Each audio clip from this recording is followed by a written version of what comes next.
자, 복습하는 기태 34강 시작하겠습니다. 자, 이제 소설 부분에서요, 사건과 주제 파악하기 나와 있고요. 말 그대로 이거 비문학으로 따지면 사실적인 독해, 그러니까 사실일치 문제는 아니면 추론적인 독해하고 되게 비슷한 영역이에요. 그래서 작품에 나타난 내용, 그 다음에 추론할 수 있는 내용이라든가, 그 다음에 내용과 관련해서 갈등의 양상, 그리고 주제, 그리고 뭐 가끔 나오는 거긴 하지만 사건 흐름에 따라서 빈칸에 들어갈 내용이라든가 얘도 가끔 나와요. 사건의 전개 순서를 묻는 형태, 이렇게 물어보기도 합니다. 비문학에서 순서 배열하는 문제하고 비슷한데 소설에서는 이제 사건의 전후 관계를 묻는 거예요. 이를테면 2018년 국가직 9급에서 구운몽에서 그죠? 시간 순으로 사건을 배열하는 게 한번 출제되기도 했었습니다. 일단 내용과 관련해 가지고요.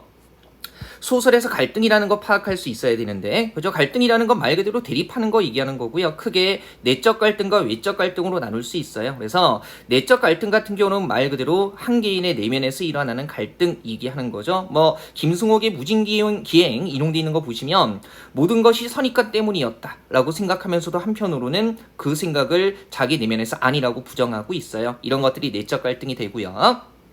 외적 갈등은요, 뭐 사람들 간의 갈등, 그 다음에 사람과 환경, 그리고 사람과 운명 사이의 갈등 같은 것들 얘기하는 거예요. 그래서 말 그대로 개인과 개인의 갈등은 주동인물과 반동인물 사이에 생기는 갈등입니다. 앞에서 우리가 인물에서 주동인물, 반동인물 봤었죠. 그래서 사건을 주도하는 인물과 그 다음에 그 주도하는 사건을 방해하는 인물 사이의 갈등이고요. 지금 보면 땅을 팔고자 하는 아들과 그 다음에 땅을 팔지 않고자 하는 아버지가 대립하고 있죠. 이런 것들을 개인과 개인의 갈등이라고 얘기하고요.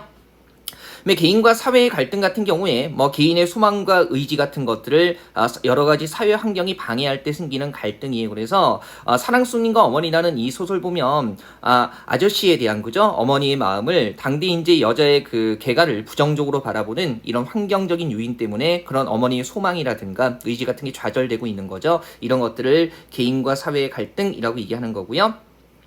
개인과 운명의 갈등이라는 게 있어요. 그래서 이건 말 그대로 개인의 삶이 운명에 의해서 결정되거나 파괴되는 데서 생기는 갈등이에요. 그죠? 요거 디귿이라고 해야 되죠? 제가 나중에 정오표 올릴게요. 요거 디귿이고요. 자, 한번 보면 여기 보면 성기라는 인물이 역마살을 타고 태어나는데 끝내는 그 역마살을 극복하지 못하는 모습이 나오거든요. 그래서 그런 것들이 이제 개인과 운명의 갈등이라고 보시면 되겠습니다. 자, 그다음에 소설 내용 파악하는 거하고 관련해 가지고요. 주제 파악할 때 주제가 드러나는 방식은 일단 이광수의 무정처럼 인물 간의 대화, 그죠? 힘, 문명 줘야죠. 가르치고 인도해야죠 해가지고요. 인물의 대화를 통해서 드러나기도 하고요. 그 다음에 여러 가지 배경 묘사나 상징적인 방법을 통해서 주제가 드러나기도 해요. 뭐 이 소설 같은 거 보면 오성원의 유해에 사람이 죽는 것을 아무것도 아니다라고 계속 반복하고 있고요. 그 다음에 사람을 죽이고 난 다음에 아무 일도 없었던 듯 담배들을 말아 피우고 기지개를 할 것이다. 이런 것들 나와 있죠. 그리고 마지막에 흰 눈 위에 햇볕이 따스히 부서지는 광경 이런 것들 나와 있어요. 그래서 전쟁이 사람의 죽음이라는 것을 일상적으로 만들었기 때문에 아무것도 아니다. 그리고 죽이고 난 사람들이 아무 일도 없었던 듯 담배 피우고 있는 거잖아요. 그래서 전쟁이라는 것이 사람의 생명이라는 정말 소중한 가치를 아무것도 아닌 것으로 만들었다. 그래서 전쟁의 비극성이라는 주제에 드러내고 있는 거고요. 마지막에 대조적인 배경 묘사를 통해서요. 전쟁의 비정함이라는 주제 강조하고 있습니다.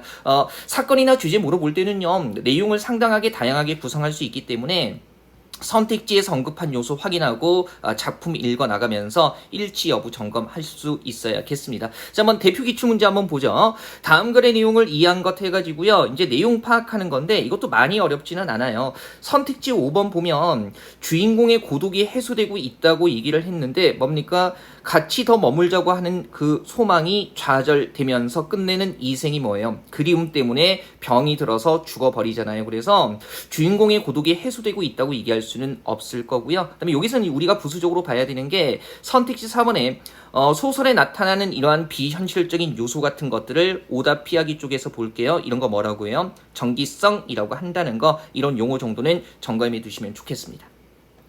한번 볼게요. 글쓰니까 밑줄친 부분에서 깨달은 거 이건 어렵지 않은 게 한번 보세요. 뒤쪽에 보면 밑줄친 부분 뒤쪽에 보면 마음을 잠잠하게 하면 귀와 눈이 누가 되지 않고 그러면 귀와 눈이라는 것은 말 그대로 들리는 것과 보이는 거니까 외적인 거 외물 얘기하는 거죠. 그래서 마음을 잠잠하게 하면 외적인 것이 누가 되지 않는다는 것은 외적으로 드러나는 것에 현혹되지 말라는 얘기를 하고 있는 거죠. 그래서 3번 내용이 주제하고 가장 맞아떨어지는 부분이고요. 네, 이번 문제 한번 보시면 다음 글에 대한 설명으로 옳지 않은 거. 이 문제가 쉽지 않았던 게 이 복선에 대한 선택지 3번에 복선에 대한 개념을 명확하게 알고 있지 않으면 헷갈릴 수밖에 없는데 우리 복선이라는 것은요. 뒤에 일어날 사건을 암시하는 것이기 때문에 사건에 대한 직접적인 언급이 드러나면 안 돼요. 그래서 물론 친구가 찾아왔고 그다음에 친구를 곧 빠져나와서 만날 거라는 거 짐작할 수 있기는 하지만 친구가 찾아왔다라고 딱 직접 얘기를 하고 있기 때문에 이런 것들을 우리가 복선이라고 이야기하지는 않습니다. 이거 서술상 특징과 효과 파악하는 부분에서 다시 한번 볼 거고요. 자, 유형 9 보면 서술상 특징과 효과 파악하기 위해서 시에서 표현상 특징과 효과처럼요. 개념적으로 상당히 많아요. 그래서 지금 이 부분이 명확하게 정돈이 되어야만 여러 가지 선택지의 내용들을 이해할 수가 있습니다. 자, 여러 가지 서술상 특징과 효과 물어보는 거고요. 뭐 구성이라든가 문체 어조, 그리고 인물 제시 방법, 시점, 그리고 말하기 방식 이렇게 다양하게 물어볼 수 있어요. 소설의 구성에서 우리가 한번 잡아야 되는 건 뭐냐면 일단 복선이라는 개념 왼쪽에 보조란 보세요. 명확하게 아셔야 되는데 이 복선이라는 것은 뭐예요? 앞으로 일어날 사건이나 상황을 뭐하는 거? 암시하는 장치라는 거 이거 생각하는 게 필요하고요. 그 다음에 구성과 관련해서 우리가 스토리와 플롯의 차이 같은 거 이게 가끔 이제 소설 구성 이론으로 문제화 되기도 하는 겁니다. 뭐 근간에는 서울시 문제로 출제되기도 했었고요.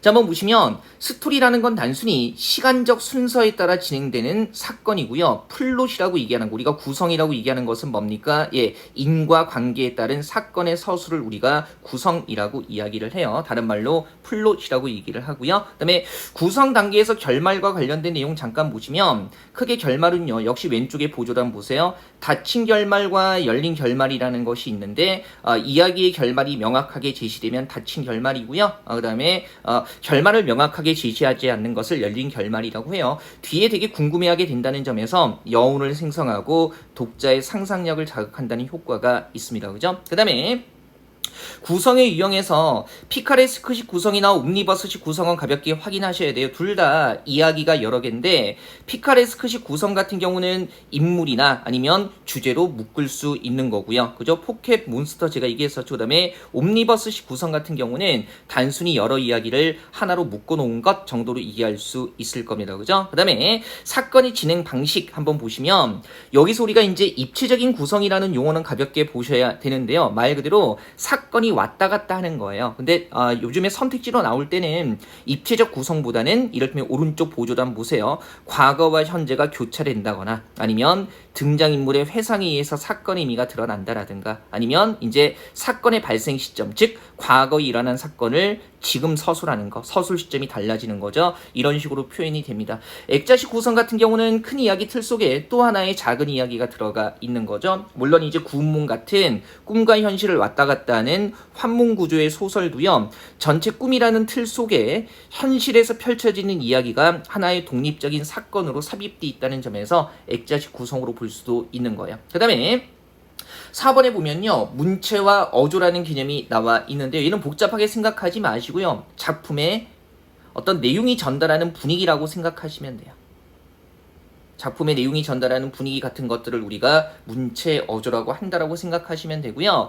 문체 구성하는 요소에서 서술 같은 것들은 뭐냐면 서술자가 모든 이야기를 다 해주는 거죠. 그래서 이런 방식을 취하게 되면 사건이 요약적으로 제시된다는 말을 더 많이 쓰는데요. 말 그대로 하나하나 대화나 행동을 묘사하는 것이 아니라 핵심적인 내용을 그죠 현재 입장에서 과거에 이런 일이 일어났다라고 간략하게 정리하는 거 이런 것들을 서술이라고 얘기하는 거고요. 서술이라는 용어보다는 요약적인 제시라는 용어를 알아두는 게 훨씬 더 중요합니다. 자, 그다음에 묘사 같은 건 하나하나 구체적으로 전달하는 것이기 때문에 사건 전개 속도가 느릴 수밖에 없고요. 대화 같은 거 등장인물이 주고받는 말인데 가끔 이제 화법이라고 해서 인물들이 말하는 방식을 소설에서 물어보기도 해요. 그죠? 뭐 개념적으로 정돈할 수 있는 용어가 있는 건 아니고요. 그때그때 펼쳐지는 대화의 방식을 파악할 수 있으면 되겠습니다. 자, 그다음에 어조의 종류라는 거. 이거 작품의 내용의 분위기라고 생각하시면 되죠. 그래서 풍자적이라는 말이 들어가면 특히 인물의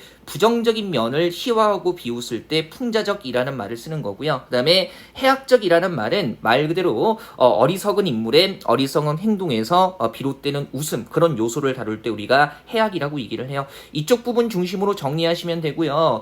요건 역시 개념적으로 나와 있는 시험에 한번 출제가 됐던 부분이기 때문에 기본적으로 웃음과 관계되는 것은 골개인데 비판에 초점을 맞추면 파괴나 비판에 초점을 맞추면 풍자, 그 다음에 그냥 웃음과 긍정적인 것에 초점을 맞추면 해악기라고 얘기를 하는 겁니다. 이 정도 정리하시면 되고요. 그 다음에 반어적인 거, 이 반어적인 내용이라는 것은 뭐냐면 이를테면 제목과 실제 사건이 반대된다거나 아니면 인물의 이름과 인물이 겪는 삶의 모습이 서로 반대될 때 우리가 반어적인 어조, 반어적인 문체라고 얘기를 해요. 뭐 대표적으로 보면 현직원의 운수 좋은 날이라고 제목이 나와 있지만 아내가 죽어 있잖아요. 그죠? 제목과 실제 사건이 반대돼요. 이런 것들을 우리가 반어적이라고 하고요. 냉소라고 했을 때는 말 그대로 비웃는 내용들이 나와 있을 때, 그죠? 이를테면 뭐 이런 식으로 치거리다, 이런 식의 내용들이 나와 있으면 그냥 냉소적이라고 생각하시면 돼요. 실제로 시험에서 잘 활용할 수 있는 건 풍자, 해학, 반어 정도니까요. 1, 2, 3번 중심으로 생각하시면 되고요. 보조란에 있는 것들은 다양한 예들이니까 가볍게 확인하시면 될 것 같아요.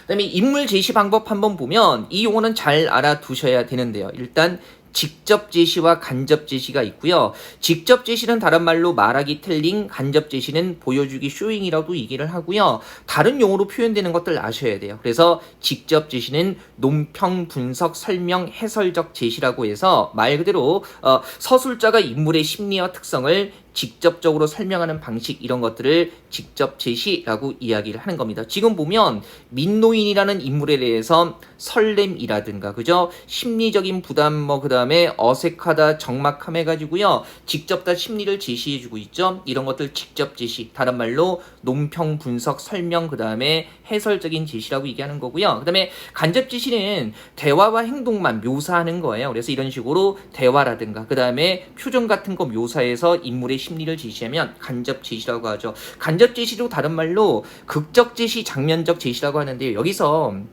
극적 제시라는 말은 쉽게 생각하면 연극적 제시 같은 거라고 생각하시면 돼요. 그래서 연극에서처럼 대화나 행동을 중심으로 인물을 제시할 때 간접 제시라고 합니다. 자, 우리가 스텝 1의 34강에서는 여기까지 일단 진도 나갔거든요. 그래서 복습하는 기태 34강도요. 이 정도에서 마무리하도록 하겠습니다.